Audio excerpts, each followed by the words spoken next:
Você já parou para observar que algumas pessoas parecem ter nascido para prosperar, enquanto outras, por mais que se esforcem, continuam presas no mesmo ciclo de escassez, mês após mês, ano após ano? Eu preciso te contar algo que vai mudar completamente a forma como você enxerga a sua situação financeira hoje. Não é sobre salário, não é sobre herança, não é sobre sorte, é sobre hábitos. Hábitos invisíveis, silenciosos, que a maioria dos cristãos pratica sem perceber e que a Bíblia chamou de armadilha há milhares de anos. Em 2026, esses hábitos ficaram ainda mais perigosos, porque o mundo criou versões modernas, sofisticadas, quase aceitáveis deles, e a igreja, em grande parte, ficou em silêncio. Mas hoje eu vou quebrar esse silêncio.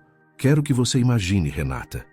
Hoje ela tem 42 anos, uma casa organizada, dívidas zeradas, filhos com educação de qualidade e, principalmente, aquela paz inexplicável que Filipenses 4 descreve como a paz que excede todo o entendimento. Ela acorda às 5 da manhã não por obrigação, mas porque aprendeu que as primeiras horas do dia pertencem a Deus. Ela dorme sem ansiedade porque aprendeu a confiar no Senhor com todo o seu coração, como ensina Provérbios 3:5. Ela é hoje exatamente aquele tipo de mulher que faz outras perguntarem baixinho: como ela conseguiu? Mas Renata nem sempre foi assim. Há 10 anos, Renata era a mulher que chorava no banheiro depois de ver o extrato bancário. Era a mulher que comprava no impulso e sentia culpa no dia seguinte. Era a mulher que orava pedindo milagre financeiro enquanto praticava, sem saber, 10 hábitos que destruíam sistematicamente qualquer possibilidade de prosperidade real. E o mais cruel de tudo é que ela era cristã. Ia à igreja todos os domingos, conhecia versículos de cor, participava do grupo de oração e, mesmo assim, estava afundando. Hoje vou te contar a história de Renata, do início ao fim e de volta ao início, porque talvez você se reconheça nela. E se você se reconhecer, saiba, existe uma saída, existe um caminho bíblico testado que funciona. Mas ele começa com uma verdade incômoda que a maioria das pessoas não quer ouvir. Antes de continuarmos, preciso te fazer um convite. Se você ainda não está inscrita neste canal, clica no botão de inscrição agora e ativa o sininho para não perder nenhum vídeo. E me conta nos comentários, qual é a área financeira da sua vida que você mais quer transformar em 2026? Dívidas, consumo impulsivo, falta de planejamento? Me conta lá embaixo, porque sua resposta vai me ajudar a criar conteúdo ainda mais específico para você. Deixa eu voltar a Renata, mas para entender onde ela estava, preciso que você venha comigo até uma tarde de quinta-feira, 10 anos atrás. Renata tinha 32 anos e estava sentada na mesa da cozinha com 15 boletos na frente. Ela havia calculado a dívida 3 vezes porque não acreditava no número. R$ 87 mil, entre cartão de crédito, empréstimo pessoal, cheque especial e contas atrasadas do condomínio. R$ 87 mil, com um salário de 2.800. Ela tinha orado naquela manhã, tinha lido salmos, tinha pedido a Deus que fizesse um milagre, e então foi ao shopping porque precisava arejar a cabeça, e voltou com uma bolsa que não estava no orçamento, parcela em 12 vezes, acreditando que Deus ia prover de algum jeito. Esse foi o hábito número 1 que mantinha Renata presa na pobreza. Ela confundia fé com irresponsabilidade. A fé bíblica não é ausência de planejamento. Fé sem obras é morta, diz Tiago 2,17. Mas Renata havia aprendido em algum lugar da sua jornada cristã que confiar em Deus significava não precisar de planilha, não precisar de orçamento, não precisar de controle. Deus sabe das minhas necessidades, ela repetia, e Deus sabe de fato. Mas Deus também criou a formiga que, sem ter chefe, capitão ou governante, prepara seu pão no verão e ajunta o seu mantimento na ceifa, como registra Provérbios 6:6-8. A formiga não espera milagre, a formiga planeja. Charles Duhigg, em O Poder do Hábito, explica que todo hábito tem um gatilho, uma rotina e uma recompensa. O gatilho de Renata era o estresse financeiro. A rotina era o consumo impulsivo, e a recompensa era o alívio temporário, aquela sensação fugaz de que hoje eu me dei bem. O problema é que essa recompensa reforçava o hábito e aprofundava o buraco.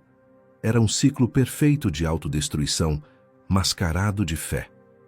A vizinha de Renata era Dona Ruth, 73 anos, viúva há 12, aposentada com salário mínimo, e dona da casa mais organizada, mais pacífica e mais abençoada que Renata já tinha entrado. Dona Ruth não tinha carro, não tinha smartphone caro, não tinha roupas de grife, mas tinha algo que Renata nunca tinha visto de perto: contentamento real. Aquele contentamento que Paulo descreve em Filipenses 4:11 quando diz: aprendi a contentar-me em qualquer estado em que me encontre. Aprendeu. Não nasceu sabendo. Aprendeu. Um dia, enquanto Renata chorava na calçada depois de mais um telefonema de cobrança, Dona Ruth saiu com 2 copos de chá e sentou ao seu lado, sem dizer nada por um longo tempo. Depois, com aquela voz calma que parecia vir de um lugar muito fundo, disse: minha filha, você não está pobre por falta de dinheiro. Você está pobre por causa de 10 hábitos que ninguém te ensinou a reconhecer. Renata olhou para ela sem entender. Me ensina, ela disse. Dona Ruth sorriu. Vou te ensinar. Mas preciso te avisar. A primeira coisa que vamos destruir é a sua desculpa favorita. Nos meses seguintes, Dona Ruth conduziu Renata por uma jornada que ela não esperava. Não era uma jornada de planilhas e calculadoras, embora planilhas e calculadoras fizessem parte. Era uma jornada espiritual, uma jornada de rendição, de mordomia e de descanso. As 3 etapas que Dona Ruth chamava de o caminho bíblico para a prosperidade real. A primeira etapa era rendição. Dona Ruth explicou que rendição não era desistir. Era parar de fingir que você estava no controle quando claramente não estava. Renata, ela disse numa manhã enquanto tomavam café, você tem orado pedindo a Deus que resolva seus problemas. Mas você já parou de criar problemas novos? A pergunta ficou no ar como uma faca. O hábito número 2 que mantinha Renata presa era comparação crônica. Ela não sabia o nome disso, mas vivia nisso. Quando via a colega de trabalho com um carro novo, algo morria por dentro. Quando via no Instagram a família da amiga da igreja viajando para Orlando, ela sentia uma mistura de tristeza e raiva que disfarçava como admiração. Gálatas 6:4 é direto. Cada um examine a sua própria obra e então terá motivo de gloriar-se somente em si mesmo e não em outro. A comparação constante não só gerava insatisfação emocional, gerava decisões financeiras desastrosas. Renata comprava para equiparar, para não parecer menos, para não se sentir para trás. E cada compra assim cavava um pouco mais o buraco. Dona Ruth a ensinou que a comparação é a forma mais sofisticada de ingratidão. Quando você olha para o que o outro tem e sente falta, ela disse, você está dizendo a Deus que o que Ele te deu não é suficiente. E Deus não abençoa a ingratidão. O hábito número 3 veio à tona numa conversa difícil. Dona Ruth pegou o caderninho financeiro de Renata, olhou por 5 minutos e disse apenas, você não tem orçamento, você tem esperança. E era verdade. Renata vivia no modo vai dar certo, sem nenhum planejamento concreto. Provérbios 21:5 diz que os planos do diligente certamente tendem para a abundância, mas todo aquele que se apressa certamente tende para a pobreza. Diligente. A palavra implica método, processo, consistência, não improvisação. James Clear, em Hábitos Atômicos, afirma que você não sobe ao nível dos seus objetivos, você cai ao nível dos seus sistemas. Renata tinha objetivos financeiros grandiosos, quitar tudo, comprar a casa própria, poupar para os filhos. Mas não tinha sistema nenhum. E sem sistema, os objetivos são apenas sonhos com prazo de validade. As semanas passavam e Dona Ruth ia revelando um a um os hábitos que precisavam morrer para que a prosperidade pudesse nascer. O hábito número 4 era a aversão ao dízimo em momento de escassez. Renata parou de dizimar quando as dívidas chegaram. Parecia lógico, parecia responsável. Mas Dona Ruth abriu Malaquias 3:10 e leu em voz alta: Trazei todos os dízimos à casa do tesouro, para que haja mantimento na minha casa. E provai-me nisto, diz o Senhor dos Exércitos, se eu não vos abrir as janelas do céu e não derramar sobre vós uma bênção sem medida. Dona Ruth então disse algo que Renata nunca esqueceu. O dízimo não é a sua contribuição para Deus, é a sua declaração de que Deus é o dono de tudo. Quando você para de dizimar na escassez, você está dizendo que nas crises você é o chefe, não ele.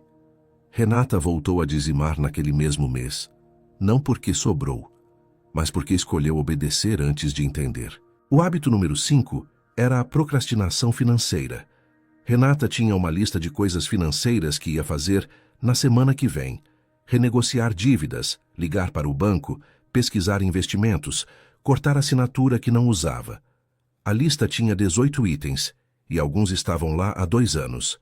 Eclesiastes 11:4 diz que aquele que observa o vento não semeará, e aquele que contempla as nuvens não ceifará. Quem fica esperando o momento perfeito, a condição ideal, o mês certo, não planta. E quem não planta, não colhe. Dona Ruth a desafiou.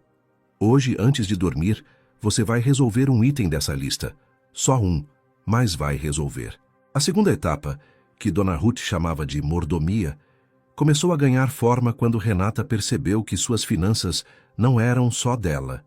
Mordomia, Dona Ruth explicou, é administrar como quem vai prestar contas. A parábola dos talentos em Mateus 25 não é uma história de empreendedorismo. É uma história de responsabilidade diante de Deus por aquilo que foi confiado a você. O hábito número 6 era a ausência de educação financeira. Renata nunca tinha lido um livro sobre finanças. Nunca tinha feito um curso. Nunca tinha buscado entender como o dinheiro funciona de fato. Ela sabia versículos sobre prosperidade, mas não sabia o que era a taxa de juros composta. Ela sabia orar por provisão, mas não sabia a diferença entre dívida boa e dívida ruim. Oséias 4:6 diz que o meu povo é destruído por falta de conhecimento. Conhecimento. Não por falta de fé. Por falta de conhecimento. A ignorância financeira não é humildade. É negligência. O hábito número 7 era o que Dona Ruth chamou de generosidade seletiva. Renata doava quando sobrava. Mas na Bíblia, as maiores histórias de multiplicação acontecem quando alguém dá do que não tem. A viúva de Sarepta, em 1 Reis 17, a viúva das 2 moedas em Lucas 21, a menina que deu o peixe e o pão em João 6. A generosidade bíblica, Dona Ruth disse, não é redistribuição de sobras, é ato de fé que declara: eu confio que Deus é meu suficiente. Lucas 6:38. Não promete devolver para quem tem. Promete devolver em boa medida, bem comprimida, sacudida e transbordante para quem der. Renata começou a dar de forma consistente, mesmo no aperto. E algo começou a mudar, não só nos números, mas dentro dela. O hábito número 8 apareceu quando Dona Ruth perguntou: com quem você passa a maior parte do seu tempo? Renata pensou. E percebeu que seu círculo principal era formado por pessoas que reclamavam do governo, da vida, do chefe, do marido, da crise, mas nunca falavam em responsabilidade pessoal. Provérbios 13:20 diz que aquele que anda com os sábios será sábio, mas o companheiro dos loucos será destruído. Não é julgamento, é princípio. Você absorve a mentalidade de quem está ao seu redor. Se o seu círculo tem mentalidade de escassez, você vai respirar escassez. Se seu círculo tem mentalidade de mordomo fiel, você vai começar a pensar diferente. Carol Dweck, em Mindset, demonstrou cientificamente que a mentalidade de crescimento, a crença de que você pode aprender e melhorar, é o fator mais determinante para o sucesso em qualquer área. E mentalidade é contagiosa, para o bem e para o mal. A terceira etapa, o descanso, foi a mais difícil para Renata. Porque descanso não significa passividade. significa fazer tudo o que é responsável fazer e depois soltar o resultado nas mãos de Deus. Você ainda tem o hábito número 9. Dona Ruth disse um dia, enquanto Renata descrevia como passava as madrugadas acordada pensando em dívidas. Você carrega o peso que só Deus pode carregar. Mateus 11:28 é o convite mais direto da Bíblia. Vinde a mim, todos os que estáis cansados e sobrecarregados, e eu vos darei descanso. A ansiedade financeira crônica não é vigilância responsável. É desconfiança de Deus, disfarçada de responsabilidade. O hábito número 10 era o mais sutil e o mais devastador de todos. Identidade de escassez. Renata havia internalizado ao longo de anos a crença de que ela era o tipo de pessoa que não consegue, que prosperidade era para outros, que Deus abençoava os pastores, os ricos, os que tinham talento especial, mas não ela. E essa identidade guiava cada decisão sem que ela percebesse. Ela não tentava porque não ia dar certo de qualquer jeito. Ela não investia porque gente como eu não investe. Ela não sonhava porque sonho é para os outros. Dona Ruth olhou para ela um dia e disse: Você sabe o que é o maior pecado que você cometeu financeiramente? Renata esperou. Você acreditou mais na sua limitação do que na soberania de Deus. Josué 1:9. Não é um versículo de motivação de caneca. É uma ordem. Não te mandei eu? Sê forte e corajoso. Não te apavores nem te aterres, porque o Senhor teu Deus é contigo por onde quer que andares. É uma ordem para quem está com medo, para quem se sente inadequado, para quem acha que não vai conseguir. Agora preciso parar a narrativa por um momento e falar diretamente com você, porque existe uma verdade desconfortável que eu preciso dizer, e vou dizer com amor, mas vou dizer sem rodeios. A maioria das pessoas que está assistindo a este vídeo vai reconhecer esses 10 hábitos, vai pensar, é mesmo, eu faço isso. Vai talvez até comentar embaixo, vai compartilhar com alguém e vai continuar exatamente igual amanhã. E isso não é falta de fé, é falta de obediência. Você não está presa na pobreza porque Deus não quer te abençoar. Você está presa porque continua praticando hábitos que contradizem os princípios que Deus estabeleceu na sua palavra. E a teologia que diz que graça significa que você não precisa mudar nada, que Deus aceita você como você é, e portanto não precisa crescer, é uma das mentiras mais cruéis que a modernidade plantou dentro da igreja. Sim, Deus te aceita como você é, mas Ele te ama demais para te deixar como você está. Mateus 7:21 é cristalino. Nem todo aquele que me diz, Senhor, Senhor, entrará no reino dos céus, mas aquele que faz a vontade de meu Pai. Fazer. Não apenas saber, não apenas sentir, não apenas compartilhar. Fazer. Você quer casamento abençoado, mas se recusa a perdoar. Você quer prosperidade financeira, mas não dizima nem planeja. Você quer paz, mas não abre mão da ansiedade. Você quer colheita, mas não quer plantar na estação certa. Wallace Wattles, em A Ciência de Ficar Rico, afirma que existe uma maneira certa de fazer as coisas e que agir dessa maneira específica é o que separa quem prospera de quem fica para trás. Ele estava falando de princípios naturais, mas a Bíblia disse isso milênios antes, com autoridade infinitamente maior. Não existe atalho espiritual. Nunca existiu. Nunca vai existir. Então, o que você vai fazer agora? Vou te dar o caminho prático. Primeiro, escolha apenas um desses 10 hábitos para atacar. Não os 10 ao mesmo tempo. Não 3. 1. O mais óbvio, o que você reconheceu imediatamente.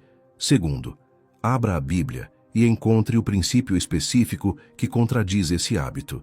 Se é comparação, vai para Gálatas 6. Se é dízimo, vai para Malaquias 3. Se é ansiedade, vai para Filipenses 4. Terceiro, entre em rendição. Obedeça o que a palavra diz sobre aquele hábito, sem negociar, sem dar um tempo, sem esperar o momento certo. Comece hoje. Quarto, mantenha isso por meses, não semanas. José esperou anos na prisão. Davi esperou anos como fugitivo. Ruth foi fiel na debulha antes de conhecer Boaz. O processo bíblico tem tempo. Confie no tempo de Deus. Quinto, quando aquela área começar a se transformar, use a bênção para servir alguém. Entre em mordomia. A bênção que não circula apodrece. Sexto, gradualmente, sem que você perceba exatamente quando aconteceu, você vai notar que a ansiedade foi embora. Que você para de controlar o que não pode controlar. Esse é o descanso. Essa é a chegada. Hábitos Atômicos, de James Clear, mostra que uma melhora de apenas 1% por dia resulta em um crescimento de 37 vezes ao longo de um ano. Os que prosperam não fazem coisas extraordinárias, fazem coisas ordinais de forma extraordinariamente consistente. José foi fiel no poço, na casa de Potifar, na prisão, antes de chegar ao palácio. Daniel foi fiel na sua dieta, na sua oração, nos seus princípios, antes de interpretar sonhos de reis. A fidelidade no pouco precede a autoridade sobre o muito. Lucas 16:10. Não é sugestão, é lei do reino. Agora deixa eu te trazer de volta a Renata. 10 anos depois daquela tarde com 15 boletos na mesa, Renata sentou com sua filha mais velha, que havia acabado de se casar e estava assustada com as próprias dívidas. A filha chegou com os boletos na mão, como a mãe havia chegado uma vez. E Renata fez exatamente o que Dona Ruth havia feito. Trouxe 2 copos de chá, sentou ao lado sem julgamento e disse: "Você não está assim por falta de dinheiro, minha filha. Você está assim por causa de hábitos que ninguém te ensinou a reconhecer." E assim o ciclo se fechou. E assim o ensinamento passou adiante. Dona Ruth havia partido 2 anos antes, em paz, dormindo com 85 anos, sem dívidas e sem arrependimentos financeiros. Na última conversa que tiveram, Renata havia perguntado: "Dona Ruth, a senhora tem algum arrependimento?" A idosa ficou em silêncio por um momento e respondeu: "Só um. Demorei muito para parar de confiar em mim mesma e começar a confiar de verdade em Deus. Desperdicei uns bons anos tentando resolver sozinha o que precisava ser resolvido com Ele." Então sorriu e completou: "Mas Ele é misericordioso e o que Ele restaura, restaura completamente." 2 Timóteo 4:7 descreve o fim de quem viveu bem. "Combati o bom combate, acabei a carreira, guardei a fé." Dona Ruth havia guardado a fé e havia passado essa fé adiante, uma geração de cada vez. O sistema dos 3 passos, rendição, mordomia e descanso, não é um método motivacional. É o padrão que Deus usa para transformar qualquer área da vida. Não importa se é finanças, relacionamento, saúde ou carreira. O caminho é sempre o mesmo. Renda-se ao princípio bíblico. Administre fielmente o que foi restaurado. Descanse no tempo e na soberania de Deus. Jeremias 6,16 registra um convite que atravessa séculos. "Parai nos caminhos e vede. Perguntai pelas veredas antigas qual seja o bom caminho e andai por ele." O caminho antigo. Não a fórmula moderna, não o guru do Instagram. O caminho antigo, que Deus traçou na sua palavra, que foi testado por gerações, que funcionou para a formiga do Provérbios, para a viúva do Antigo Testamento, para o filho pródigo que voltou ao pai. Esse caminho funciona, mas você precisa escolher andar nele. E a escolha é sua. Não é o governo que vai mudar sua situação financeira. Não é o marido, não é o emprego, não é a herança que pode ou não vir. É você. Com a palavra de Deus como mapa e o Espírito Santo como guia, você tem tudo o que precisa para começar hoje. Então agora eu te faço uma pergunta final e quero que você responda nos comentários com honestidade. Qual dos 10 hábitos você reconheceu em você mesmo? Sem julgamento, com coragem. Porque o primeiro passo para sair de um padrão é reconhecê-lo com honestidade. Se você chegou até aqui, você é uma das poucas pessoas verdadeiramente dispostas a mudar, e isso já diz muito sobre quem você é. Se você quer se aprofundar nos princípios que abordamos hoje, dá uma olhada no nosso shopping. Eu recomendo especialmente A Ciência de Ficar Rico, de Wallace Wattles, e O Poder do Hábito, de Charles Duhigg. Eles complementam de forma poderosa os princípios bíblicos que estudamos aqui. Os links estão na descrição. Obrigado por ter ficado até o fim. Inscreva-se no canal se você ainda não está inscrita, ativa o sininho e compartilha esse vídeo com alguém que precisa ouvir isso hoje. Agora vá. Escolha um hábito, quebre-o com a palavra, e daqui a 10 anos você não vai acreditar que era a mesma pessoa. Que Deus abençoe cada passo da sua jornada. Até o próximo vídeo.